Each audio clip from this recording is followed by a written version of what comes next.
All right, so we all have seen the videos of just how crazy some airplane passengers can get, with people starting fights over masks, getting duct taped, you guys remember that one, to seats for allegedly assaulting flight crews, even starting all-out brawls on planes. It's so bad the FAA just reached $1 million in fines issued to unruly passengers, and a few of these caught our eye, okay? So here's one for $45,000 issued against a passenger for allegedly throwing things like luggage at other passengers. Can you imagine?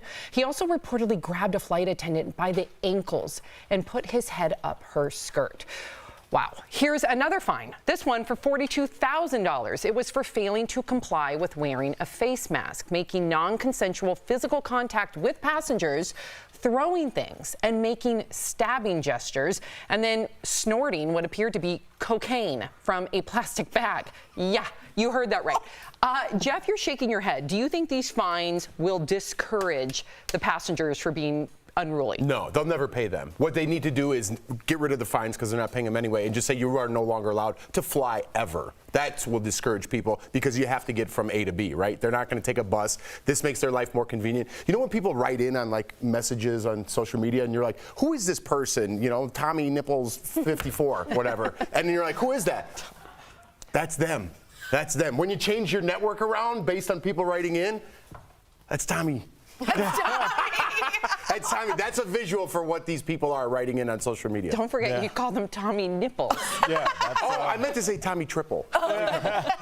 You know, I'll just say this, Jeff. I think, honestly, weren't we just talking a little bit about slurs before? Yeah. I apologize. Fines. I think fines do work. I think that there's a reason that, like, people initially, when people started downloading music from the internet, they, you know, stealing stuff from LimeWire and things like that. Once they started suing people, they were outlandish, $2-3 million. I remember even pre-internet, really, word of mouth is like, hey, you can get sued for that. When you hit people in the pocket, when somebody says, hey, don't park there on Thursdays, they ticket, you listen. And that's $75. So when you start, I think they need to let people know, not just put this in a document, that, hey, make a commercial, have a clip, and just have the number amount. And we're going to put a lien on your house until you pay it.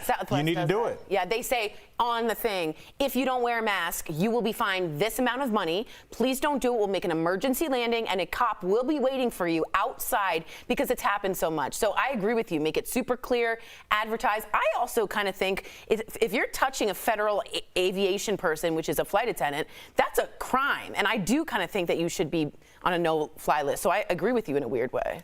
Yeah, I mean, we all know the crime of touching a federal aviation person. Which is? No one knows. It's a federal job. You were going to say federal agent, and then you flipped it. No, I meant that they're covered by the FAA. That's assaulting almost like a federal Leave her alone. We're already getting started. Here we go.